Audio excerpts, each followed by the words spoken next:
ورحمة الله تعالى وبركاته. الحمد لله والصلاة والسلام على رسول الله وعلى آله وصحبه أجمعين. ثم أما بعد فأعوذ بالله من الشيطان الرجيم. بسم الله الرحمن الرحيم. يسبح لله ما في السماوات وما في الأرض الملك القدوس العزيز الحكيم هو الذي بعث في الأميين رسولا منهم يتلو عليهم آياته ويزكيهم ويعلمهم الكتاب والحكمة وإن كانوا من قبل لفي ضلال مبين. رب اشرح لي صدري ويسر لي أمري واحلل عقدة من لساني يفقه قولي آمين يا رب العالمين. ثم أما بعد. সবাইকে আসসালামু আলাইকুম রহমতুল্লাহি তাআলা বারাকাতু। আমার সাথে এই লাইভ ওয়েবকাস্টে অংশ নেওয়ার জন্য ধন্যবাদ তাদেরকেও যারা সরাসরি অংশগ্রহণ করছেন। আশা করি আগের লাইভ ওয়েবিনারটি সব কিছু এখানে কভার হয়ে যাবে এবং যতটুকু সম্ভব আমি একই ফরম্যাট অনুসরণ করব ইনশাআল্লাহ তাআলা। আমি শুরু করতে চাই ব্যক্তিগত একটা অভিজ্ঞতা দিয়ে, তারপর আপনাদেরকে এই সংক্ষিপ্ত লেকচারটির স্ট্রাকচার বুঝিয়ে বলবো ইনশাআল্লাহ। যখন আমি ধর্ম সম্পর্কে শিখতে শুরু করলাম এবং কলেজ পড়া অবস্থায় ইসলাম সম্পর্কে আগ্রহী হতে লাগলাম, তখন অনেকগুলো পথ খোলা পেয়েছিলাম। আপনি ইসলাম সম্পর্কে শিখতে পারতেন বিভিন্ন পথে। আপনি শুরুতে যে পথ বেছে নেন তার উপর নির্ভর করে ইসলাম নিয়ে আপনার পুরো দৃষ্টিভঙ্গিটি গড়ে উঠবে।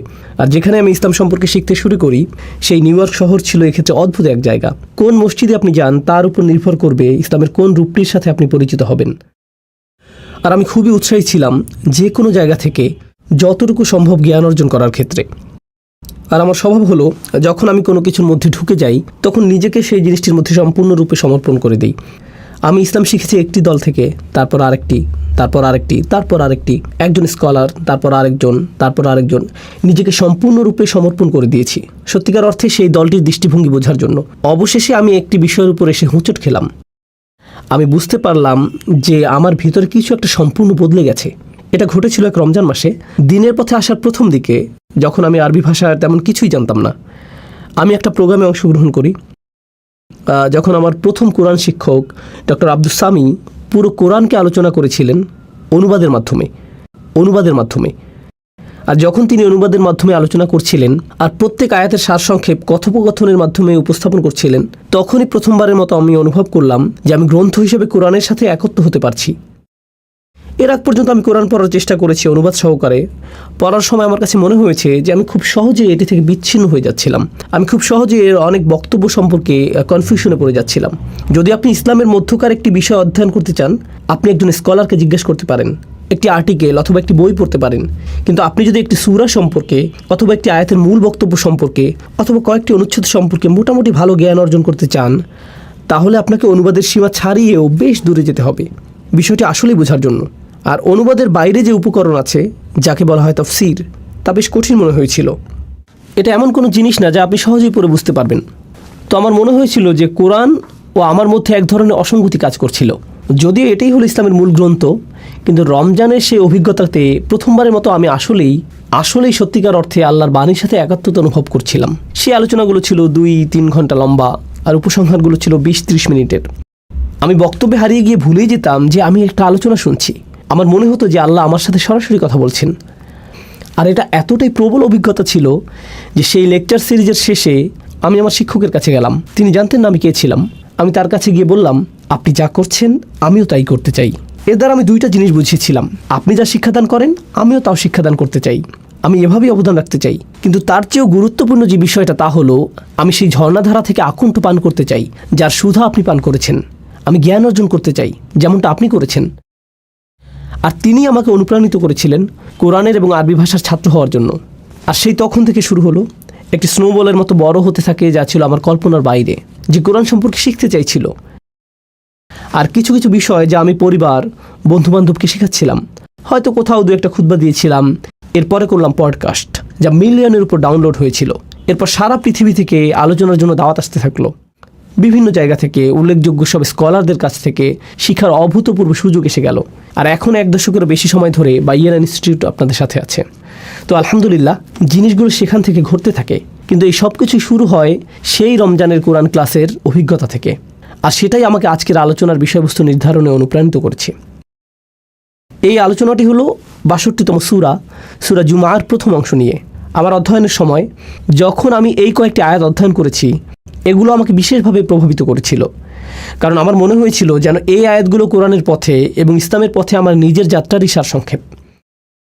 আমি যেভাবে নিজের ভিতর পরিবর্তন অনুভব করেছি আর যেভাবে আমার জীবনের বাহ্যিক দিকের পরিবর্তন এসেছে, সেটা ছিল একটা প্রক্রিয়ার অংশ।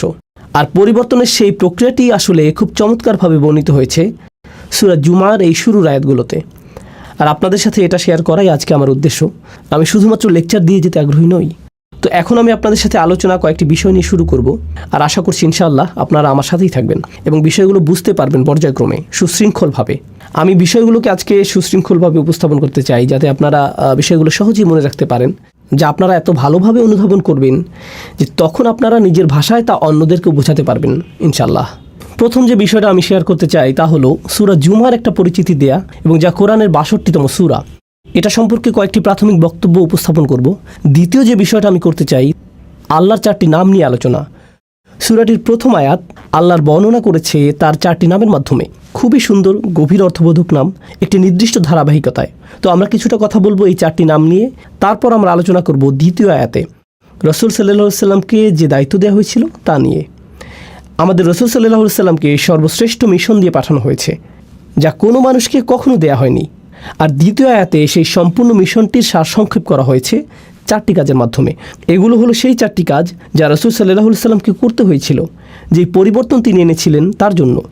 আর এই আলোচনার শেষে সর্বশেষ যে আলোচনা আপনাদের সাথে করব তা হলো আমার এবং আপনার পরিবর্তনের ক্ষেত্রে আলোচিত এই সকল শিক্ষার ভূমিকা, নিজেকে পরিবর্তনের জন্য কোরআনে বর্ণিত এই ৪টি পদক্ষেপ, যার আলোকে আমি আজকের আলোচনার নামকরণ করেছি। মূলত তাই থাকবে শেষের দিকে। কোরআন থেকে এই শিক্ষাগুলো আমরা শিখব এবং শেষে তা থেকে নির্যাস বের করে আমাদের নিজেদের জীবনে প্রয়োগ করব। তো আসুন শুরু করি সেই ভূমিকা দিয়ে, সূরা জুমার সংক্ষিপ্ত পরিচিতি দিয়ে। এটি সহ আরও কয়েকটি সূরাকে একসাথে বলা হয় মুসাব্বিহাত। এটা একটা বড় আরবি শব্দ, আপনি হয়তো জানেন না এর অর্থ কী। আসলে মুসাব্বিহাত হলো সেই সূরাগুলো যা আল্লাহর পারফেকশন বর্ণনা করে। যে বিষয়টি এই সূরাগুলোর সবগুলোতেই দেখা যায় তা হলো সবগুলো সূরার শুরুতে রয়েছে সাব্বাহা লিল্লাহি মা ফিস সামাওয়াতি ওয়াল আরদ, অথবা ইউসাব্বিহু লিল্লাহি মা ফিস সামাওয়াতি ওয়া মা ফিল আরদ, অর্থাৎ আকাশ এবং পৃথিবীর সব কিছুই আল্লাহর পারফেকশনের বর্ণনা করে আসছে, এবং তারা আল্লাহর পারফেকশন বর্ণনা করতে থাকবে, এবং তারা এখনও আল্লাহর পারফেকশন বর্ণনা করে যাচ্ছে। এই ঘোষণা এসেছে এই কয়েকটি মাদানী সূরা শুরুতে, যার একটি হলো সূরা জুমা। কিন্তু লক্ষণীয় অন্য একটি বিষয় হলো এই সবগুলো সূরাই আকাশ এবং পৃথিবীকে তুলনা করেছে মদিনার মুসলমানদের সাথে। রাসূল সাল্লাল্লাহু আলাইহি ওয়াসাল্লাম মদিনায় হিজরত করার পর সেখানে মুসলিমদের নতুন সমাজ গড়ে ওঠে। এই সূরাগুলো মদিনার মুসলিমদের অবস্থাকে আকাশ এবং পৃথিবীর সাথে তুলনা করেছে। মূলত এটা প্রকাশ করেছে যে আকাশ এবং পৃথিবী তাই করছে যা তাদেরকে বলা হয়েছে। তারা আল্লাহর সামনে আত্মসমর্পণ করে এবং তার পারফেকশন ঘোষণা করে। আল্লাহ বোঝাতে যাচ্ছেন, কেন তোমাদের ঈমানের স্তর ভিন্ন? তোমাদের কেউ কেউ খুবই নিবেদিত, কেউ কেউ মোটেও নিবেদিত না। তোমাদের কেউ কেউ মুনাফিকিপূর্ণ, তোমাদের কারো কারো সংকল্প দুর্বল, এরকম পার্থক্য বিদ্যমান। তো আল্লাহ আসলে ভিন্নতা দূর করে সকলের ঈমানের স্তরকে উপরে তুলে আনতে চাইছেন এবং সকলকেই পরিবর্তন করতে চাইছেন এই মুসাব্বিহাত সূরাগুলোর মাধ্যমে। এই গ্রুপের সূরাগুলোর একটি হলো সূরা জুমা। কিন্তু কোরআনের এই ছোট সূরার গ্রুপের মধ্যেও সূরা জুমার রয়েছে স্বতন্ত্র বৈশিষ্ট্য। কেন? এর কারণ দুইটি। প্রথমত, অন্য সূরাগুলোতে আল্লাহ বর্ণনা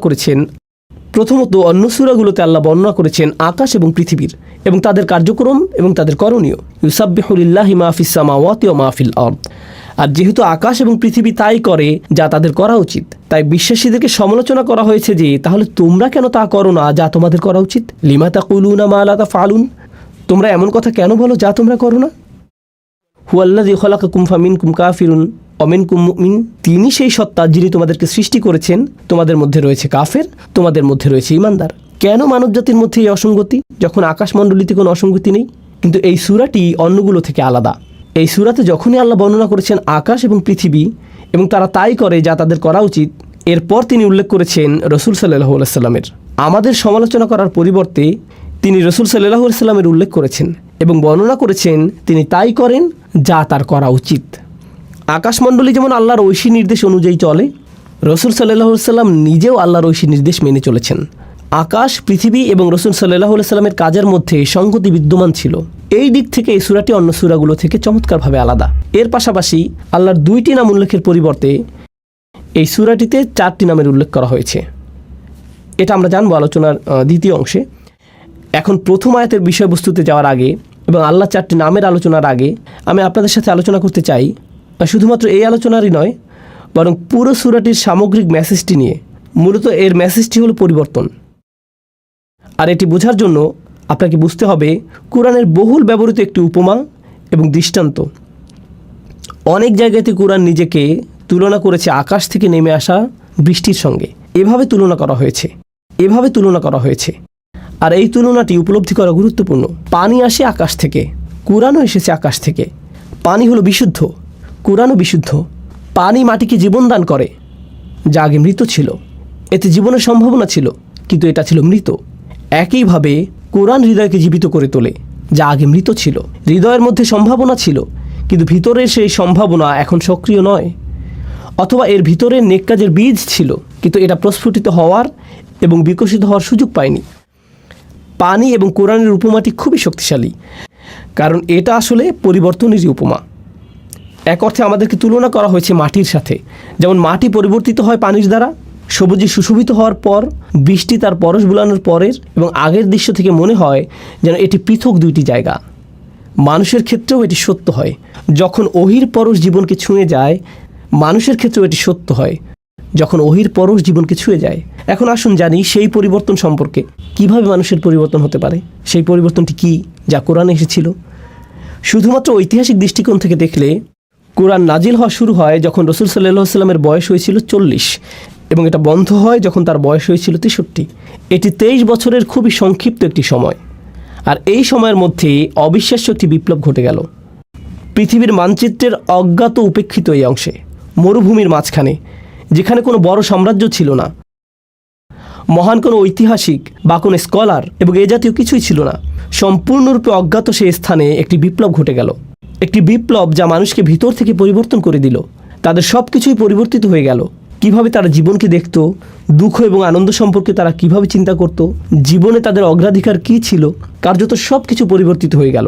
খাবার খাওয়ার পদ্ধতি, তাদের ঘুমানোর পদ্ধতি, কিভাবে তারা বিবাহ করবে, কাকে বিবাহ করবে, কিভাবে তালাক দিবে, জীবন মৃত্যু সম্পর্কে তাদের ভাবনা কি, কিভাবে তারা নিজেদেরকে পরিষ্কার করবে, কিভাবে তারা তাদের সময় কাটাবে, তাদের অগ্রাধিকার কি হবে প্রতিদিন, প্রতি বছর এবং সমগ্র জীবনের বিবেচনায় তারা কি ভালোবাসবে এবং কি ঘৃণা করবে, তাদের সব কিছু অভ্যাসগত দিক থেকে সব কিছু পরিবর্তিত হয়ে গেল। এক ব্যক্তিগত পরিবর্তন, কিন্তু এটা শুধুমাত্র ব্যক্তিগত পরিবর্তনের মধ্যেই সীমাবদ্ধ ছিল না, একই সাথে এটা ছিল সামাজিক পরিবর্তনও। ব্যবসা চালানোর পদ্ধতিতে পরিবর্তন আসলো, অর্থনীতির বিন্যাস পরিবর্তিত হলো, মানুষ যেভাবে একে অপরের সাথে ব্যবহার করত তার পরিবর্তন আসলো, নারী এবং পুরুষের অধিকারগুলো কী এবং সমাজে তারা কিভাবে একে অপরের সাথে মেলামেশা করবে, কিভাবে বিভিন্ন অর্থনৈতিক শ্রেণীর মানুষেরা একে অপরের সাথে ব্যবহার করবে, জনগণের প্রতি সরকারের আচরণ কী হবে, সরকারের প্রতি জনগণের আচরণ কী হবে, কোন আদর্শ এবং মূল্যবোধ সমাজের আচার আচরণকে নির্ধারণ করবে, যুদ্ধের নীতি বা কী হবে, যুদ্ধ কিভাবে পরিচালিত হবে। এক কথায় এমনকি সমাজের ক্ষেত্রেও মূল্যবোধ পদ্ধতিতে সম্পূর্ণ বৈপ্লবিক পরিবর্তন এসেছিল এই 23 বছর সময়ের মধ্যে। ঐতিহাসিক দৃষ্টিকোণ থেকে একটি নির্দিষ্ট সমাজে ঘটে যাওয়া এটা ছিল আসলে অভূতপূর্ণ এক পরিবর্তন।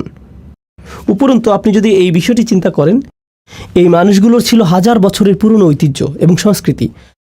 আর যখন মানুষ শত শত বছর ধরে একটি ঐতিহ্য অনুসরণ করে আসে, তখন তারা এটাতে খুবই অভ্যস্ত হয়ে যায়। পরিবর্তন করা সহজ কোনো কাজ নয়, কিন্তু কিছু একটা ঘটে গেছে এই সময়ের মধ্যে যা তাদেরকে এমনভাবে পরিবর্তন করেছে যার সাথে মানব ইতিহাসের অন্য কোনো পরিবর্তনের তুলনাই হয় না। আর শুধু তাই না, শুধুমাত্র বিশ্ব মানচিত্রের ছোট সেই অংশ পরিবর্তন হয়েই থেমে থাকেনি, বরং এর ফলশ্রুতিতে মাত্র কয়েক বছরের মধ্যেই পৃথিবীর মানচিত্র পরিবর্তিত হয়ে গিয়েছে চিরদিনের জন্য। সেই 23 বছরে যা ঘটে গেছে তার জন্যই আপনি এবং আমরা অনেকেই আজ মুসলিম। এটা একটা অবিশ্বাস্য ধরনের পরিবর্তন যা পৃথিবীকে পরিবর্তিত করে চলছে আজকের দিন পর্যন্ত। এটা শুরু হয়েছিল তখন, আর এর প্রভাব এখনও চলমান। ইতিহাসবিদদের দৃষ্টিকোণ থেকে একে দেখতে পারেন, রাষ্ট্রবিজ্ঞানের দৃষ্টিকোণ থেকে, সমাজবিজ্ঞানের দৃষ্টিকোণ থেকে, অর্থনীতিবিদের দৃষ্টিকোণ থেকে। তারা এই পরিবর্তনকে পর্যবেক্ষণ করতে পারে এবং পরিমাপ করতে পারে এবং দেখতে পারে কিভাবে মানচিত্র পরিবর্তিত হয়েছে, কিভাবে রাজনীতি পরিবর্তিত হয়েছে, কিভাবে ইসলাম বিস্তার লাভ করেছে। সবচেয়ে অবিশ্বাস্য যে পরিবর্তন ঘটেছিল তা ছিল একটি পরিবর্তন, আর তা হলো মানুষের হৃদয়ের মধ্যকার পরিবর্তন। মানুষের ভিতরে কিছু একটা পরিবর্তিত হয়েছিল। আপনি হয়তো বলবেন বাইরের কথা, যে পৃথিবী দেখতে কতই না সবুজ। কোরআন বলছে ভিতরে সেই বীজটির কথা যা সেই পরিবর্তন ঘটিয়েছিল। এটি সকল পরিবর্তনের মূল, আর এটাই আমরা বোঝার চেষ্টা করছি এই আলোচনায়। এই ছিল সূরাটির ভূমিকা এবং এই বিষয়ে আমার কিছু মন্তব্য। এখন আমি আরও 3টি বিষয় আপনাদের সাথে আলোচনা করব। আবারও সংক্ষেপে সেগুলো বর্ণনা করছি। প্রথমত আপনাদের সাথে আলোচনা করব প্রথম আয়াতে উল্লেখিত আল্লাহর 4টি নাম নিয়ে। তারপর আপনাদের সাথে আলোচনা করব দ্বিতীয় আয়াতে উল্লেখিত রাসূল সাল্লাল্লাহু আলাইহি সাল্লামকে যে 4টি কাজ দেওয়া হয়েছিল তা নিয়ে।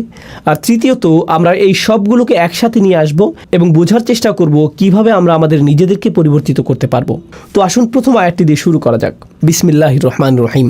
ইউসাব্বিহু লিল্লাহি মা ফিস সামাওয়াতি ওয়া মা ফিল আরদিল মালিকিল কুদ্দুসিল আজিজিল হাকিম। আমি আপনাদের জন্য সরল অনুবাদ করছি। আকাশ এবং পৃথিবীর সব কিছু আল্লাহর পারফেকশন ঘোষণা করছে এবং তারা এটা করে যাবে। তিনি রাজা, পবিত্র, কর্তৃত্বের অধিকারী, বিজ্ঞ। এটা সরল অনুবাদ, যার মধ্যে আমি মনোযোগ দিব আল্লাহর এই 4টি নামের উপর। তারপর আমরা এগুলো নিয়ে কিছুটা বিস্তারিত আলোচনা করব। আরও একবার সরল অনুবাদ করি। আকাশের সব কিছু এবং পৃথিবীর সব কিছু ঘোষণা করে এবং ঘোষণা করতে থাকবে আল্লাহর পারফেকশন, যিনি রাজা, পবিত্র, কর্তৃত্বের অধিকারী, বিজ্ঞ। রাজা, পবিত্র, কর্তৃত্বের অধিকারী, বিজ্ঞ। তো আসুন এখন এই নামগুলোর প্রত্যেকটি নিয়ে কিছুটা আলোচনা করা যাক। আর আমি যেটা দিয়ে শুরু করতে চাই, এই বিষয়ে ইমাম ফখরুদ্দিন আল রাজির একটা পর্যবেক্ষণ দিয়ে, যিনি আল্লাহর এই 4টি নাম নিয়ে একসাথে চিন্তা করেছেন। আর তার মতে যে জিনিসটা এই 4টি নামকে একসাথে যুক্ত করেছে তা হলো প্রত্যেকটি নামই এর নিজস্ব ভঙ্গিতে আপনাকে আল্লাহর আরও কাছে নিয়ে যাবে। প্রত্যেকটি নামই আপনাকে আল্লাহর প্রতি আকৃষ্ট করে এবং আপনাকে আল্লাহর সান্নিধ্যে রেখে দেয়। ফখরুদ্দিন আল রাজি এটা বর্ণনা করেছেন। আমি তার ব্যাখ্যা থেকে কিছু উদ্ধৃতি উল্লেখ করছি। আল্লাহর গুণবাচক নাম রাজা বিষয়ে আমি তার ব্যাখ্যা দিয়ে শুরু করছি। أن العظيم لا ينصرف عن مجلس من كان عنده إلا عند انفضاض مجلسه أو إذانه بانصرافهم। যখন আপনি মহিমান্বিত কারো সান্নিধ্যে থাকেন, এই ক্ষেত্রে একজন রাজার সান্নিধ্য, এটা অশোভনীয় যে আপনি সেখান থেকে হঠাৎ করে বের হয়ে আসবেন। আপনাকে রাজকীয় সান্নিধ্যের সম্মান দেওয়া হয়েছে। আপনি আমন্ত্রিত হয়েছেন কোনো প্রাসাদে। তখন আপনি কোনো রেস্টুরেন্ট বা ট্রেন স্টেশন অথবা সিনেমা হলে বসে নেই যে আপনি উঠে চলে আসলেন। যেহেতু আপনি একজন রাজার সান্নিধ্যে রয়েছেন, আপনাকে যথাযথ শিষ্টাচার এবং নিয়মকানুন মেনে চলতে হবে। আমার নিজের এই বিষয়ে কিছুটা অভিজ্ঞতা আছে। আমার সুযোগ হয়েছে কয়েকজন প্রেসিডেন্ট এবং কয়েকটি দেশের রাজপরিবারের সদস্যদের সাথে সাক্ষাৎ করার। আপনি তাদের সাথে সাক্ষাৎ করার আগে সবসময় একটা প্রোটোকল টিম থাকে। তারা বলে দেয় এভাবে আপনি প্রেসিডেন্টের সাথে দেখা করবেন, এভাবে আপনি রাজাকে সম্ভাষণ জানাবেন, এখানে আপনি বসবেন, প্রথমে এটা করবেন, তারপর সেটা করবেন। কথোপকথনের মাঝখানে আপনি ফোন হাতে নিয়ে এভাবে কথা বলতে পারবেন না। এক্সকিউজ মি রাজা, আমাকে একটা ফোন রিসিভ করতে হবে। না, এটা সম্ভব না। আল রাজি যা বোঝাতে চাচ্ছেন তা হলো আপনি হতবাক হয়ে যান এই ভেবে যে আপনি আল্লাহর রাজকীয় সান্নিধ্যে আছেন এবং আপনি সেই মহিমান্বিত সান্নিধ্য থেকে দূরে চলে আসতে বিব্রত এবং লজ্জিত বোধ করবেন। আপনি এতটা সম্মানিত বোধ করছেন যে সেখানে আপনি পৌঁছাতে পেরেছেন। কেন আপনি চাইবেন সেই নৈকট্য ছেড়ে আসতে? আপনার মন চাইবে না সেই নৈকট্য ত্যাগ করতে। তো আল্লাহর এই প্রথম নামটি আপনাকে সেই রাজকীয় নৈকট্যের প্রতি আকৃষ্ট করে এবং সেখানে থাকতে অনুপ্রাণিত করে। আল্লাহর দ্বিতীয় নামটি আল কুদ্দুস, যার সরল অনুবাদ আমি করেছি পবিত্র। আল রাজি এ বিষয়ে বলছেন আল মুনাজ্জাহু আনিন নুকস ওয়া হুয়া ইউরগাবু ফি হাদরাতিহি। এটা বোঝায় এমন ব্যক্তিকে যিনি সকল ত্রুটি থেকে মুক্ত। আর যেহেতু সেই ব্যক্তি ত্রুটি থেকে মুক্ত, সে হয় পরিশুদ্ধ, খাঁটি চরিত্রের অধিকারী। সবাই এই ধরনের সত্তার সান্নিধ্য কামনা করে। আরও সহজ করে বলছি, মানুষ বিশুদ্ধ চরিত্র পছন্দ করে। আমরা এ ধরনের মানুষ ভালোবাসি যারা তাদের কথায়, তাদের আচরণে, তাদের ব্যবহারে পরিশুদ্ধ, তাদের উদারতা পরিশুদ্ধ, তাদের পরামর্শ পরিশুদ্ধ, তাদের একনিষ্ঠতা পরিশুদ্ধ। আপনি এই ধরনের মানুষের দিকে আকৃষ্ট হন। সত্যবাদী মানুষ, সৎ মানুষ, স্বচ্ছ চরিত্রের মানুষ, এই ধরনের মানুষের চারপাশে আপনি থাকতে চান। মানবজাতির স্বভাবগতভাবেই সত্যবাদিতা, পরিচ্ছন্নতা এবং বিশুদ্ধ চরিত্রের দিকে আকৃষ্ট হয়। বাহ্যিক দিক থেকেও আপনি যদি কোনো দূষিত এলাকায় বসবাস করেন যেখানে রয়েছে ধুলাবালি এবং এ জাতীয় জিনিস, মানুষ সেটা থেকে কোথায় চলে আসতে চায়? প্রাকৃতিক পরিবেশে, যেখানে তারা তাজা হাওয়ার শ্বাস নিতে পারবে, যেখানে তারা বিশুদ্ধ পানি পান করতে পারবে। বিশুদ্ধতা এমন একটা বিষয় যা মানুষকে যেমন আকৃষ্ট করে মানসিক দৃষ্টিকোণ থেকে, শারীরিক দিক থেকেও আমরা বিশুদ্ধতা এবং পরিচ্ছন্নতার প্রতি আকৃষ্ট হই। আমরা ময়লা, অপরিচ্ছন্নতা থেকে দূরে থাকতে চাই। এটা মানব প্রবৃত্তি যা আল্লাহ আমাদের মধ্যে দিয়েছেন। তো আপনি যখন আল্লাহর পরিচয় পান চূড়ান্ত পবিত্র পরিশুদ্ধ সত্তা হিসেবে, তার সান্নিধ্য আপনাকে পরিশুদ্ধ করতে থাকে। তখন আপনি আপনার ভিতরে পরিবর্তন লক্ষ্য করেন, আর এই অবস্থায় আপনি সেই সান্নিধ্য ত্যাগ করতে চান না। তো এই পর্যন্ত বলেছি আল্লাহর 2টি নাম। দ্রুত রিভিশন দিচ্ছি। রাজা, এটি ছিল প্রথম নাম, এবং পবিত্র, এটি ছিল দ্বিতীয় নাম। আল্লাহর তৃতীয় নামটি হলো কর্তৃত্বের অধিকারী, আল আজিজ। يعتز الملتفون حوله فمفارقتهم حضرته تفريط في العزة. আমি নামগুলোকে সহজ রাখার চেষ্টা করছি যাতে আপনারা শব্দগুলো মনে রাখতে পারেন। নামগুলো হলো রাজা, পবিত্র, কর্তৃত্বের অধিকারী, বিজ্ঞ। এখন আমরা কর্তৃত্বের অধিকারী নামটিতে আছি। তো আসুন আরবি ভাষা অনুযায়ী আল আজিজ শব্দটি নিয়ে কিছুটা আলোচনা করি। এর মধ্যে আসলে দুইটি অর্থ অন্তর্ভুক্ত। এর একটি অর্থ হলো কর্তৃত্ব, যা আমি ইতিমধ্যে অনুবাদ করেছি, কিন্তু এর অর্থের মধ্যে সম্মান এবং মর্যাদা অন্তর্ভুক্ত। আর আপনি যদি এই দুইটি অর্থকে মিলিত করেন, তখন আল আজিজ যে ধারণাটি প্রদান করে তা হলো এমন কর্তৃত্ব যিনি সম্মানেরও যোগ্য। এটা গুরুত্বপূর্ণ একটা স্বতন্ত্র বৈশিষ্ট্য, কারণ এমন মানুষ আছে যাদের কর্তৃত্ব আছে কিন্তু তাদের কোনো সম্মান নেই।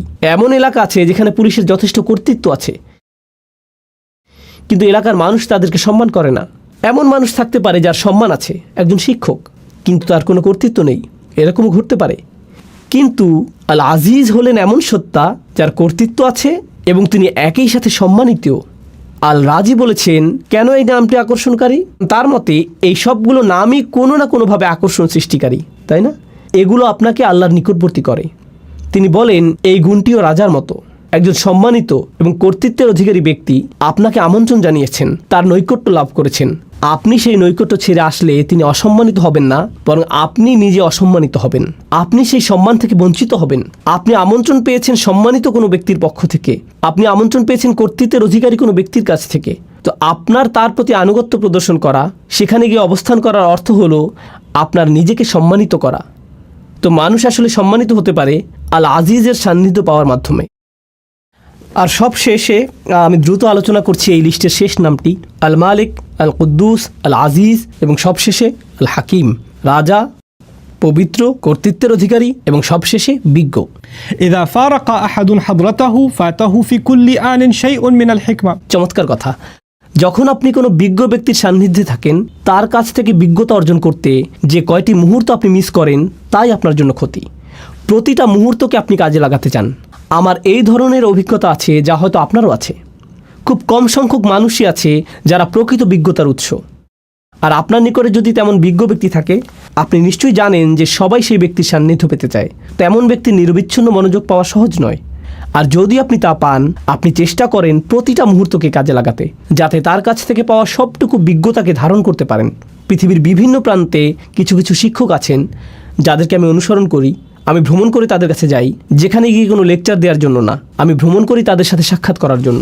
আর যদি তারা আমাকে 1 ঘন্টা সময় দেন, যদি 20 মিনিটও দেন, তার জন্য আমি কৃতজ্ঞ, কারণ আমার জন্য সেই 20 মিনিট বেশি মূল্যবান আমি নিজে 5-6 ঘন্টা অধ্যয়ন করার চেয়ে। আমার জন্য সেই বিজ্ঞতাটুকু অমূল্য, সেই সাক্ষাৎটা আমার জন্য অমূল্য। তো বিজ্ঞ ব্যক্তির নৈকট্যে প্রতিটা মুহূর্তই মূল্যবান, এবং এটা এমন ঘনিষ্ঠ অন্তরঙ্গ সম্পর্ক কোনো শিক্ষক অথবা বয়স্ক কারোর সাথে, যিনি আপনাকে তত্ত্বাবধান করেন, ভালোবাসেন এবং এর মাধ্যমে আপনি বিজ্ঞতা অর্জন করতে পারেন। তো এই হলো আল্লাহর 4টি নাম যা এই আয়াতের মধ্যে বর্ণিত হয়েছে: রাজা, পবিত্র, কর্তৃত্বের অধিকারী এবং বিজ্ঞ। এটা ছিল ইমাম রাজির চিন্তা, এবং কিভাবে তিনি নামগুলোকে বিশ্লেষণ করেছিলেন তার বর্ণনা। আমি তার এই বিশ্লেষণের সাথে আমার কিছু চিন্তা যোগ করতে চাই। আমি আপনাদের সাথে যা শেয়ার করতে চাই তা হলো আল্লাহর এই নামগুলোকে আরও সাজানো যায়। 4টি নামকে 2 জোড়ায় ভাগ করা যায়, আর সেই 2টি জোড়া হলো প্রথম এবং তৃতীয় নাম দুটি একরকম, আবার দ্বিতীয় এবং চতুর্থ নাম দুটির মধ্যে মিল রয়েছে। 1 এবং 3, 2 এবং 4। আসুন নাম্বারগুলোর স্থানে নাম বসাই। রাজা এবং কর্তৃত্বের মধ্যে মিল আছে, আর পবিত্র এবং বিজ্ঞতার মধ্যে মিল আছে। তো আসুন এই সম্পর্কে আলোচনা করি। আপনারা অনেকেই হয়তো বুঝতে পারছেন রাজা এবং কর্তৃত্বের মধ্যে মিল কী থাকতে পারে। একজন রাজাই কর্তৃত্বের অধিকারী, আর একজন আদর্শ রাজা সম্মানিত। এই 2টি নামের মধ্যে আরও অনেক মিল আছে। তারা উভয় দাবি করে আনুগত্যের, তাদের উভয়কেই সম্মান করতে হয়, তাদের আদেশ পালন করতে হয়, আপনাকে স্বীকার করতে হবে তাদের অবস্থান উপরে এখানে, আর আপনি নিচে এখানে। একজন রাজার অবস্থানও অন্য সবার ঊর্ধ্বে। তিনি রাজা আর আপনি একজন প্রজা।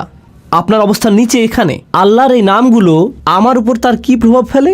আমার উপর তাদের প্রভাব হলো তারা আমাকে আল্লাহর প্রতি অনুগত বানায়, বাধ্যগত বানায়, আল্লাহর সামনে বিনয়ী বানায়। তারা আমাকে আল্লাহর ভয়ে ভীত বানায়, তারা আমাকে আতঙ্কিত করে, তারা আমাকে আল্লাহর শক্তিমত্তা এবং মহত্বের স্মরণে অভিভূত বানায় এবং আমার ক্ষুদ্রতা প্রকাশ করে। এটাই এই নামগুলো প্রকাশ করে। কোন 2টি নাম? আল মালিক এবং আল আজিজ। এগুলো আল্লাহর মহত্ব প্রকাশ করে, এবং এর ফলে আমি হয়ে যাই ক্ষুদ্র এবং তুচ্ছ, আমি হয়ে যাই দাস, আমি হয়ে যাই বিনীত এই 2টি নামের সামনে। কিন্তু আপনি যদি অন্য 2টি নাম দেখেন, আল কুদ্দুস, আল হাকিম, পবিত্র এবং বিজ্ঞ, প্রথম দুইটি নামের মতো পবিত্রতা, পরিশুদ্ধি দূর থেকে অনুভব করা সম্ভব নয়। পবিত্রতা এবং পরিশুদ্ধি বোঝা যায় যখন আপনি কারো কাছে যান, আপনি দেখতে পান তাদের আচরণ। আবার বিজ্ঞতা হলো এমন জিনিস যখন কেউ একজন আপনার কাঁধে হাত রেখে আপনাকে উপদেশ দান করে, যিনি আপনার অবস্থা উপলব্ধি করেন। আল হাকিম নিয়ে চিন্তা করলে কোরআনে বর্ণিত লোকমান আলাইহিসসালামের একটি ঘটনা আমার মনে পড়ে। লুকমান আলাইহিসসালাম ভালোবাসাপূর্ণভাবে তার ছেলেকে উপদেশ দিয়েছেন। আল্লাহ বলছেন, ওয়ালাকাদ আতাইনা লুকমান আল হিকমাহ, আমি লোকমানকে দিয়েছি বিজ্ঞতা। এরপর তিনি সেই বিজ্ঞতার একটা অংশ তার ছেলেকে দিচ্ছেন। সেই অন্তরঙ্গ, ঘনিষ্ঠ, ভালোবাসাপূর্ণ সম্পর্ক বিজ্ঞতা প্রদানেরই একটা অংশ।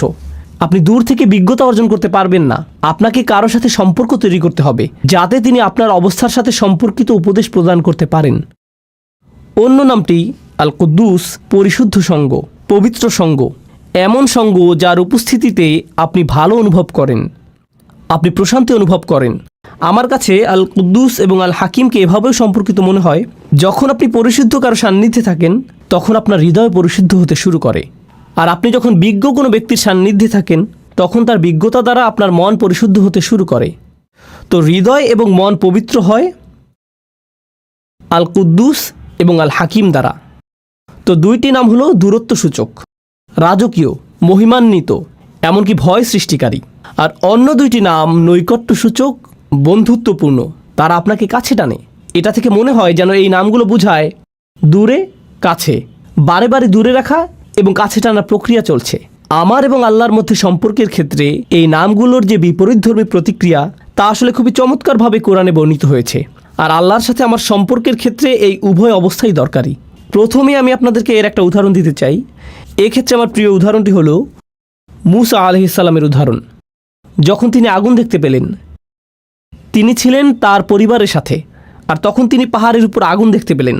তিনি তার পরিবারকে বললেন, তোমরা এখানে থাকো, আমি আগুন দেখতে পেয়েছি, সম্ভবত আমরা সেখান থেকে পথ চলার নির্দেশনা পাব। তিনি বুঝতেই পারেননি যে উপরে গিয়ে তিনি আল্লাহর সাথে কথা বলবেন। যখন তিনি সেখানে গেলেন তখন প্রথম অনুভূতি কী ছিল? আল্লাহ বলেছেন, ইয়া মূসা ইন্নী আনা রব্বুক ফাখলা'ন আলাইক, মূসা নিঃসন্দেহে আমি তোমার প্রভু, অতএব জুতা খুলে প্রবেশ করো। ইন্নাকা বিল ওয়াদিল মুকাদ্দাসি তুয়া, নিঃসন্দেহে তুমি পবিত্র তুয়া উপত্যকায় আছো। তিনি ভয় পেয়ে গেলেন। আল্লাহ মূসা আলাইহিস সালামের উপর তার প্রভুত্বকে প্রতিষ্ঠিত করলেন। তিনি একজন দাস মাত্র, জুতা খুলে ফেলো, যথাযথ সম্মান প্রদর্শন করো। এটা একটা ভয় সৃষ্টিকারী সম্পর্ক। পরেই আল্লাহ কি বললেন? ওয়া আনা উখতারতুকা ফাসতামি' লিমা ইউহা, এবং আমি তোমাকে মনোনীত করেছি, আমি তোমাকে বাছাই করে নিয়েছি, তোমার উপরে যা নাজিল করা হচ্ছে তা মনোযোগ দিয়ে শোনো। অর্থাৎ আল্লাহ বলছেন, আমি তোমার মধ্যে সম্ভাবনা দেখেছি, এজন্যই তোমাকে মনোনীত করেছি। এখন তিনি মূসা আলাইহিস সালামকে স্বাভাবিক করতে চাইছেন। ইন্নানি আনাল্লাহ লা ইলাহা ইল্লা আনা ফা'বুদনি, নিঃসন্দেহে আমি আল্লাহ, আমি ছাড়া ইবাদতের যোগ্য আর কেউ নেই, আমার দাসত্ব করো। এটা আবারও প্রভুত্ব এবং দাসত্ব ভয় সৃষ্টিকারী সম্পর্ক। আর এর ঠিক পরে এই নৈকট্য সূচক সম্পর্ক, ওয়াকিমিস সালাতা লিযিকরি, নামাজ কায়েম করো যাতে আমাকে স্মরণ করতে পারো। আল্লাহর স্মরণ অবশ্যই হৃদয়ের সাথে সম্পর্কিত এবং আল্লাহর সাথে নৈকট্য প্রকাশকারী বিষয়। এরপরেই তিনি আবারও তাকে ভয় দেখাচ্ছেন এবং বলছেন, ইন্না সাআতা আতিয়াতুন আকাদু উখফিহা লিতুজজা কুল্লা নাফসিম বিমা তাসআ ফালা ইয়াসুদ্দান্নাকা আনহা মান লা ইউমিন বিহা ওয়াত্তাবা হাওয়াহু ফাতারদা। কিয়ামত নিকটবর্তী, আমি এটাকে প্রায় সম্পূর্ণ গোপন রেখেছি যাতে প্রত্যেক ব্যক্তি তার প্রচেষ্টা অনুযায়ী প্রতিদান পেতে পারে। যারা কিয়ামতে বিশ্বাস করে না এবং নিজের প্রবৃত্তির অনুসরণ করে তাদেরকে সেই সুযোগ দিও না যাতে তোমাকে বিভ্রান্ত করতে পারে, তাহলে তুমি পাহাড় থেকে নিচে পড়ে যাবে। আক্ষরিকভাবে তিনি বলেছেন ফাতারদা, কারণ মূসা আলাইহিস সালাম পাহাড়ের উপরেই দাঁড়িয়েছিলেন। তো তিনি বললেন, তারা রূপক অর্থে পাহাড় থেকে পড়বে, ব্যতিক্রম কিছু করলে তুমি আসলেই পড়ে যাবে। যখন মূসা আলাইহিস সালাম কিয়ামত দিবস সম্পর্কে শঙ্কিত হয়ে পড়লেন তখন তিনি বললেন, ওমা তিলকা বিয়ামিনিকা ইয়া মূসা, তোমার ডান হাতে ওটা কি মূসা? আবারও বন্ধুত্বপূর্ণ সংলাপ যা তাকে নিকটে আনছে। এ ধরনের উদাহরণ সমগ্র কোরআন জুড়ে রয়েছে।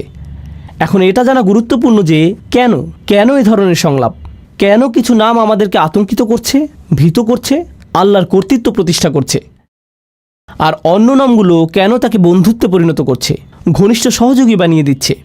এই দুইটি জিনিস একসাথে যায় না।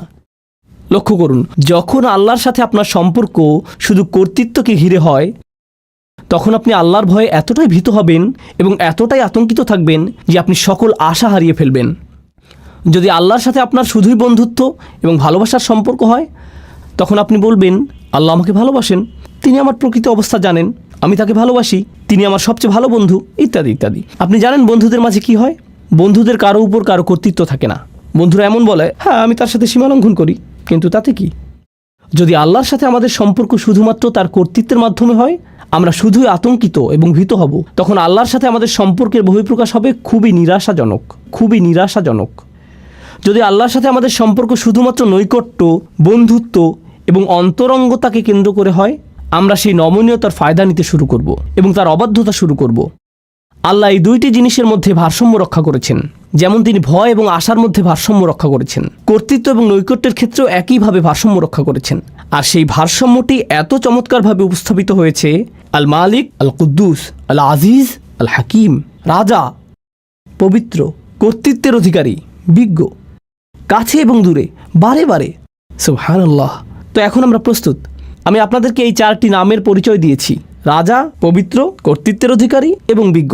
এখন আমি আপনাদের সাথে আলোচনার দ্বিতীয় অংশটি শুরু করতে চাই, যা হলো রসুল সাল্লাল্লাহু আলাইহি সাল্লামের সম্পর্কে যে 4টি কাজ আল্লাহ তাকে দিয়েছেন। আমি প্রথমে আপনাদের সাথে আয়াতটি পেশ করছি, আর তারপর আমরা এ বিষয়ে কিছুটা বিস্তারিত আলোচনা করব। প্রথমে আমি সরল অনুবাদ উল্লেখ করব। হুয়াল্লাযী বাআসা ফিল উম্মিয়িনা রাসূলাম মিনহুম ইয়াতলু আলাইহিম আয়াতিহি ওয়া ইউযাক্কিহিম ওয়া ইউআল্লিমুহুমুল কিতাবা ওয়াল হিকমাতা ওয়া ইন কানু মিন ক্বাবলু লাফি যালালিম মুবিন। তিনি সেই সত্তা যিনি নিরক্ষরদের মাঝে তাদের মধ্য থেকে একজন রসুল মনোনীত করেছেন। মিনহুম ইয়াতলু আলাইহিম আয়াতিহি, যিনি তাদের কাছে তার আয়াত, তার ওহী, তার মুজিজা বর্ণনা করেন। ওয়া ইউযাক্কিহিম, এবং তিনি তাদেরকে পরিশুদ্ধ করেন। ওয়া ইউআল্লিমুহুমুল কিতাব, আর তিনি তাদেরকে শিক্ষা দেন। এখানে বলা হয়েছে বই, কিন্তু বই শব্দটি দিয়ে আইন কানুনও বোঝানো হয়। কোরআনে অনেক স্থানে কিতাব শব্দটি আইন শব্দে ব্যবহৃত হয়েছে। তো তিনি তাদেরকে আইন কানুন শিক্ষা দেন, ওয়াল হিকমা, এবং বিজ্ঞতা শিক্ষা দেন। আবারও আমি অনুবাদটি সারমর্ম নিজের ভাষায় বলছি। তিনি সেই সত্তা যিনি নিরক্ষরদের মাঝে তাদের মধ্য থেকে একজন রসুল নিযুক্ত করেছেন, যিনি করেন 4টি কাজ।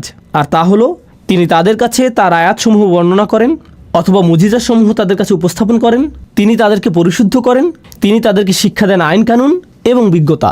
ওয়া ইন কানু মিন ক্বাবলু লাফি যালালিম মুবিন, অর্থাৎ যদিও অনেক আগে থেকেই তারা স্পষ্ট বিভ্রান্তিতে ডুবে ছিল, এই লোকগুলো পথভ্রষ্ট ছিল। অনেক অনেক শতাব্দী ধরে মিথ্যা উপাস্যদের ইবাদত করা, মূর্তি পূজা করার কারণে তারা ভ্রান্তির মধ্যে ছিল। তো এটাই হলো আয়াতটির সরল অনুবাদ। আবারও বলছি, এখানে 4টি কাজের কথা এসেছে। রসুল সাল্লাল্লাহু আলাইহি সাল্লাম তাদের কাছে আয়াতসমূহ বর্ণনা করেন, পরিশুদ্ধ করেন, তিনি তাদেরকে আইন কানুন শিখান এবং তিনি তাদেরকে বিজ্ঞতা শিখান। এই 4টি কাজ ভালোভাবে বোঝার জন্য প্রথম যে জিনিসটা আপনাদের সাথে শেয়ার করতে চাই তা হলো, অন্য সকল নবীর তুলনায় রসুল সাল্লাল্লাহু আলাইহি সাল্লাম অনন্য দায়িত্বের বোঝা বহন করেছেন। শেষ নবী হওয়ার অর্থ শুধুমাত্র এই না যে তার অবস্থান তালিকার শেষে, এর অর্থ তার বোঝাটি ছিল সবচেয়ে ভারী। মানবতাকে পথ দেখাতে আর কোনো নবী আসবেন না। তো তাকে যে দায়িত্ব দেওয়া হয়েছিল এবং তার যা করণীয় ছিল, সেই 23 বছর সময়ে তা শুধুমাত্র তার সরাসরি শ্রোতাদের পরিবর্তনের জন্যই ছিল না, বরং তাকে যা দেয়া হয়েছিল তা অবিরামভাবে মানবজাতিকে সংশোধন করে যাবে কিয়ামত পর্যন্ত। যেভাবে সকল নবী মানবতাকে পরিশুদ্ধ করে গেছেন, আগে যে কাজ সকল নবীরা করে গেছেন, এখন তা পালন করতে হবে এই একজন নবীর দ্বারা, তাদের সবার জন্য। কিয়ামত পর্যন্ত যত জাতি আসবে, যত প্রজন্ম আসবে, যত সমাজ আসবে, কিয়ামত পর্যন্ত যত জাতি আসবে, এই বোঝাটি আমাদের রসুল সাল্লাল্লাহু আলাইহি সাল্লামকে বহন করতে হয়েছিল। আর এই সব কিছুর উপর নবীদেরকে দেয়া হতো চমকপ্রদ সব মুজিজা, সমাজে পরিবর্তন সাধন করার জন্য, মানুষকে সঠিক পথে আনার জন্য। যেমন মুসা আলাইহিস সালাম এবং তার লাঠির ঘটনা। কিন্তু আমাদের নবীকে শুধু কোরআনই দেয়া হয়েছিল, তাকে অন্য কিছু দেয়া হয়নি। এই 4টি কাজের ধারাবাহিকতা এবং সৌন্দর্য বিস্তারিত বোঝার জন্য আমি এই আলোচনা শুরু করতে চাই একটি উপমার মাধ্যমে। আর আমার মনে হয় এই উপমাটির মধ্যে আয়াতের মূল বিষয়গুলো চলে আসবে। অনেক আগের অনুন্নত এক গ্রামের কথা কল্পনা করুন, যাতে তেমন একটা সভ্যতার ছোঁয়া লাগেনি। যারা সেখানে বসবাস করে তাদের তেমন কোনো আইন কানুন এবং অবকাঠামোও ছিল না। আর তারা একদিন একটি বাহিনীকে আসতে দেখল, যেখানে ছিল সুসজ্জিত ঘোড়া, পোশাক পরিহিত সৈনিক, তাদের সাথে রাজদূতও এসেছেন। আর সেই রাজদূতের দেহে এমন সব পোশাক যা তারা আগে দেখেনি কখনো। নিঃসন্দেহে এই নবাগতরা এই এলাকার অধিবাসী না। আর সেই দূত তাদের সামনে একটি রাজফরমান মেলে ধরলেন এবং একজন রাজার পাঠানো বার্তা তাদেরকে পড়ে শোনাতে লাগলেন, যিনি কিনা তাদের গ্রামকে দখল করতে চান, তার সাম্রাজ্যের অন্তর্ভুক্ত করতে চান এবং তাদের তার রাজ্যের অংশ হওয়ার সুযোগ দানে ধন্য করতে চান, তিনি সেই রাজার পক্ষ থেকে এই সকল বার্তা তাদেরকে দিয়ে যাচ্ছেন। গ্রামের অধিবাসীরা তাকে দেখে বলল, প্রথমত এটা পরিষ্কার যে আপনারা বহিরাগত, কিন্তু কিভাবে আমরা বুঝবো যে আপনি আসলে একজন রাজার কাছ থেকে এসেছেন? এর সপক্ষে কি প্রমাণ আছে আপনার কাছে? কি প্রমাণ আছে আপনার কাছে? তো তিনি তাদেরকে দেখালেন মুদ্রা, তিনি তাদেরকে এমন ধনভাণ্ডার দেখালেন যার অধিকারী হওয়া একজন রাজার পক্ষেই সম্ভব। তিনি তাদেরকে এমন কিছু নিদর্শন দেখালেন যাতে প্রকাশ পায় যে তিনি আসলে একজন রাজপ্রতিনিধি। যদি তারা সন্তুষ্ট হয়, তারা বলবে আমরা তার কথা শুনে দেখব, আমরা শুনতে চাই এই রাজার কি বক্তব্য। আমরা বেশ চমৎকৃত হয়েছি এই বাহিনী এবং এর সাথে যা কিছু তিনি নিয়ে এসেছেন এবং তার রাজকীয় প্রমাণাদি দেখে। আমরা তার প্রস্তাবটি বিবেচনা করব। এখন আপনি যদি সেই বাহিনীর সাথে গিয়ে রাজার সাথে সাক্ষাৎ করতে যান, তাহলে আপনাকে সবচেয়ে সুন্দর পোশাকটি পরিধান করতে হবে, আপনাকে রাজদরবারের রীতিনীতি মেনে চলতে হবে, আপনাকে নিজেকে পরিশুদ্ধ করতে হবে, আপনাকে নিজেকে পরিচ্ছন্ন করতে হবে। আয়াতে আমরা যা শিখছি তার সাথে মিলাতে থাকুন। আপনি রাজার সাক্ষাৎ পেলেন, আর রাজা আপনাকে বললেন, যদি তোমরা আমার রাজ্যের অন্তর্ভুক্ত হতে চাও, এই আইনকানুনগুলো তোমাদের মেনে চলতে হবে, এই বিধিবিধানগুলো এখন থেকে পালন করতে হবে, এটাই হবে তোমাদের সংবিধান। আর সেই দূত আস্তে আস্তে এই মানুষগুলোকে গড়ে তুললেন, আর তারা একের পর এক রাজ্যের আইনগুলো তাদের সমাজে বাস্তবায়িত করতে লাগলো। একসময় তারা নিজেরাও হয়ে উঠল পরিশুদ্ধ, সুপ্রশিক্ষিত, সুপ্রতিষ্ঠিত, পরিশীলিত একটি সমাজ। আর যখন তারা প্রশিক্ষিত হতে শুরু করে, তখন তারা পরিশীলিত জাতিতে পরিণত হওয়ার সুফল উপলব্ধি করতে শুরু করে। তারা এই সকল আইনের সুবিধা আগে দেখতে পায়নি, কিন্তু এখন তারা সেই সুবিধাগুলো দেখতে পাচ্ছে। তো পরিশুদ্ধির এই প্রক্রিয়া তারা অতিক্রম করলো। আমি আপনাদের সামনে এই উপমাটি উপস্থাপন করলাম কারণ এটা রসুল সাল্লাল্লাহু আলাইহি সাল্লামের কাজের সাথে মোটামুটি মিলে যায়, কিন্তু কিছু অমিলও আছে। মিলগুলো হলো, রসুল সাল্লাল্লাহু আলাইহি সাল্লাম যেই মানুষগুলোর মধ্যে এসেছিলেন, তারা তাদের রাজার কাছ থেকে কোনো বাণী পায়নি অনেক অনেক প্রজন্ম ধরে। ওয়া ইন কানু মিন ক্বাবলু লাফি যালালিম মুবিন। রসুল সাল্লাল্লাহু আলাইহি সাল্লাম প্রথম কোন কাজটি করলেন? তিনি আল্লাহর আয়াতগুলো বর্ণনা করেছিলেন। মানুষ কোরআনের বাণী শুনল, আর তিনি দাবি করেছিলেন যে এটা এসেছে আল্লাহর কাছ থেকে। তারা বলল, কিভাবে আমরা বুঝবো যে এটা আল্লাহর কাছ থেকে এসেছে? কি প্রমাণ আছে আপনার কাছে যে এটা আল্লাহর বাণী? আল্লাহর বাণীগুলো এতটাই শক্তিশালী, এতটাই অভিজাত, এতটাই অনুকরণীয়, আপনার পক্ষে এর মতো কিছু তৈরি করা সম্ভব না।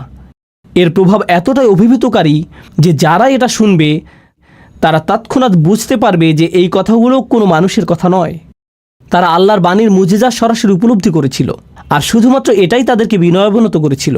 এরকম নজিরও রয়েছে, যখন মানুষ রসুল সাল্লাল্লাহু আলাইহি সাল্লামের সাথে বিতর্ক করতে এসেছিল, তখন তিনি আয়াত পাঠ করতে করতে এমন আয়াতে গেলেন যেখানে আল্লাহ আদেশ করেছেন সবাইকে সিজদায় অবনত হওয়ার জন্য। এরকম ঘটেছে, কাফেরদের সম্পূর্ণ জনসমাবেশ সেখানে সিজদায় পড়ে গিয়েছিল। এরকম ঘটেছে, কোরআনের বাণী তাদেরকে অভিভূত করে ফেলেছিল। এই প্রথম কাজটি রসুল সাল্লাল্লাহু আলাইহি সাল্লাম করেছেন, মানুষকে কোরআনের শক্তিশালী মুজিজার সাথে পরিচয় করিয়েছেন। ইয়াতলু আলাইহিম আয়াতিহি, তিনি এটা তাদের কাছে উপস্থাপন করেছেন, আর যখন উপস্থাপন করলেন তারা বিস্ময়ে অভিভূত হয়ে গেল। এই মানুষটি এটা সৃষ্টি করতে পারে না, এটা এসেছে অনেক বেশি মহান, অনেক বেশি রাজকীয়, অনেক বেশি শক্তিশালী কোনো সত্তার কাছ থেকে। কিছু মানুষ এই বাণীগুলোর দ্বারা এতটাই অভিভূত হয়ে গেল যে তারা সংকল্প করলো যে তারা এই বাণীকে গ্রহণ করে নিবে, এবং তারা উপলব্ধি করলো যে এখন তাদেরকে পরিশুদ্ধ হতে হবে। এই সকল মানুষেরা তখন রসুল সাল্লাল্লাহু আলাইহি সাল্লামকে সঙ্গ দিয়েছিলেন, তারা তার চারপাশে থাকতেন, তাকে ঘিরে থাকতেন, তারা তাকে কেন্দ্র করে একটি সমাজ গড়ে তুলল, আর তিনি তাদেরকে সার্বক্ষণিকভাবে আল্লাহর স্মরণে রেখেছিলেন। ফাযাক্কির ইন নাফাআতিয যিকরা, স্মরণ করিয়ে দাও যদি স্মরণ করানো উপকারে আসে। ফা ইন্না যিকরা তানফাউল মুমিনিন, সার্বক্ষণিক জিকির দ্বারা মুমিনরা উপকৃত হবে। রসুল সাল্লাল্লাহু আলাইহি সাল্লাম আল্লাহর বাণীর মাধ্যমে তাদেরকে সার্বক্ষণিকভাবে আল্লাহর স্মরণের মধ্যে রেখেছিলেন, আর সেই স্মরণের মাধ্যমে দুইটি জিনিস ঘটল। তাদের হৃদয় পরিশুদ্ধ হতে শুরু করলো লোভ থেকে, হিংসা থেকে, বস্তুবাদ থেকে, দুনিয়াবি প্রয়োজন এবং দুশ্চিন্তা থেকে। আল্লাহর সাথে তাদের হৃদয়ের সম্পর্ক ক্রমশ জোরালো হতে লাগলো, আর এই পৃথিবীর সাথে ধীরে ধীরে সম্পর্কহীন হতে লাগলো। তারা চারপাশকে আরও পরিশুদ্ধ এবং সৌন্দর্যমণ্ডিতভাবে দেখতে লাগলো। তবে তাদের মনও পরিশুদ্ধ হতে শুরু করলো, তাদের চিন্তা পদ্ধতিতে পরিবর্তন আসা শুরু করলো। তারা বিভিন্ন বিষয়কে সমালোচনার দৃষ্টিতে দেখতে লাগলেন যা আগে করেননি। তারা এমন সব বিষয়কে সমাদর করতে শুরু করলেন। এই পরিশুদ্ধি ঘটেছিল তাদের অবিরত ওহির জ্ঞানের সংস্পর্শে থাকার কারণে। ওয়ায়ুযাক্কিহিম, তিনি তাদেরকে পরিশুদ্ধ করেছেন। আর যখন তারা পরিশুদ্ধির একটা নির্দিষ্ট স্তরে পৌঁছলেন, তখন তাদের হৃদয় এবং মন সম্পূর্ণভাবে আল্লাহর নিকট সমর্পিত হয়ে গেল। আর আগেই তারা আল্লাহর মুজিজার দ্বারা অভিভূত হয়েছিলেন। এভাবেই তারা সবচেয়ে শক্তিশালী মানুষে পরিণত হলেন, এমন মানুষ যারা সবকিছু ছাড়তে প্রস্তুত ছিলেন। অবশেষে আল্লাহ তাদেরকে আইনের বিধিবিধান প্রদান করলেন। যখন তিনি বললেন নির্দিষ্ট কিছু খাবার যা তোমরা আজীবন খেয়ে এসেছো তা এখন থেকে আর খেতে পারবে না? নির্দিষ্ট কিছু পানীয় যা ছিল নেশা সৃষ্টিকারী, মদ এবং অ্যালকোহল, যা তোমরা সারা জীবন উপভোগ করে এসেছো, আজকে থেকে এটা তোমাদের জন্য নিষিদ্ধ। নির্দিষ্ট কিছু পোশাক, নারীরা নিজেদেরকে সুসজ্জিত করতে চকমকে পোশাক পরতে এবং সামাজিক অনুষ্ঠানীতিতে যেতে পছন্দ করত।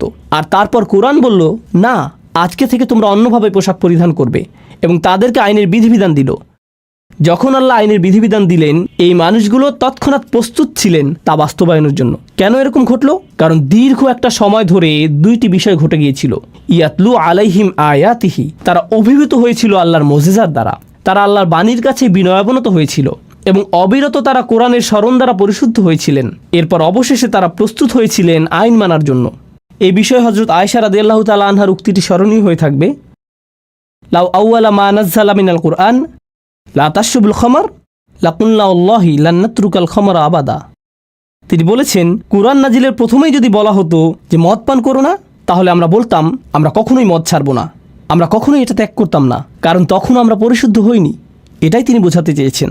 এখানে ওয়ায়ু আল্লিমহুমুল কিতাব, অর্থাৎ তিনি তাদেরকে কিতাব শিক্ষা দেন। এই অংশটি খুবই শক্তিশালী একটা বিষয় যা আমাদেরকে অনুধাবন করা জরুরি। তো এখানে ইয়াতলু আলাইহিম আয়াতিহি ওয়ায়ু আল্লিমহুমুল কিতাব, অর্থাৎ তিনি তাদেরকে কিতাব শিক্ষা দেন। এই অংশটি খুবই শক্তিশালী একটা বিষয় যা আমাদেরকে অনুধাবন করা জরুরি।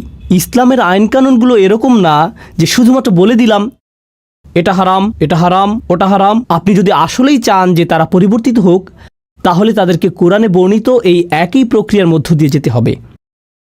এখন সব শেষে আসছে অন্তহীন পথ চলার কথা, ওয়াল হিকমা, অর্থাৎ তিনি তাদেরকে বিজ্ঞতা শিক্ষা দেন। কেন আমি এটাকে বলছি অন্তহীন পথ চলা? লক্ষ্য করুন, আইন হলো সীমিত সংখ্যক বিধিবিধানের একটি সমষ্টি। এটা সীমিত কিছু নির্দেশনা, এটা নিষিদ্ধ, এটা নিষিদ্ধ, এটা নিষিদ্ধ, এটা অবশ্য করণীয়।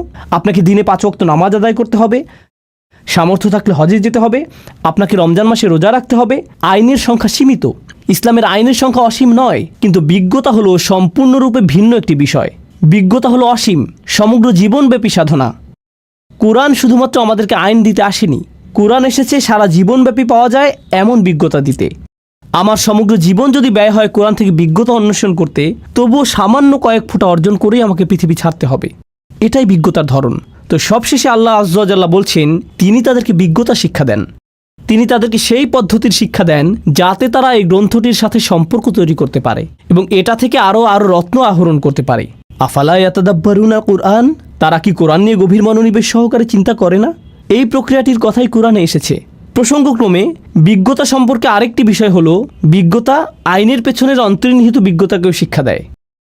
এটা আপনাকে দেখায় যে ইসলাম শুধুমাত্র কিছু বিধিবিধান নয়, এটি আসলে একটি নৈতিক আদর্শ, এটি একটি আধ্যাত্মিক আদর্শ। এই আইনগুলোর মধ্যে আধ্যাত্মিক কল্যাণ রয়েছে, নৈতিক কল্যাণ রয়েছে। আপনি যত বেশি অধ্যয়ন করবেন, আইনের পেছনের এই বিজ্ঞতাগুলো তত স্পষ্ট হতে শুরু করবে। এই হলো পরিবর্তনের 4টি ধাপ যা রাসূল সাল্লাল্লাহু আলাইহি সাল্লামকে দেয়া হয়েছিল। এখন আমি এই আলোচনার মধ্যে আমার প্রিয় অংশটিতে আসছি। তা হলো আপনাদের কাছে উপস্থাপিত এই 4টি ধাপ কিভাবে সেই সমাজকে পরিবর্তন করতে সক্ষম হয়েছিল যা ছিল অন্ধকারাচ্ছন্ন অনেক অনেক প্রজন্ম ধরে। আল্লাহ আমাদেরকে বলছেন যে কোরআনকে অবমূল্যায়ন করা যাবে না।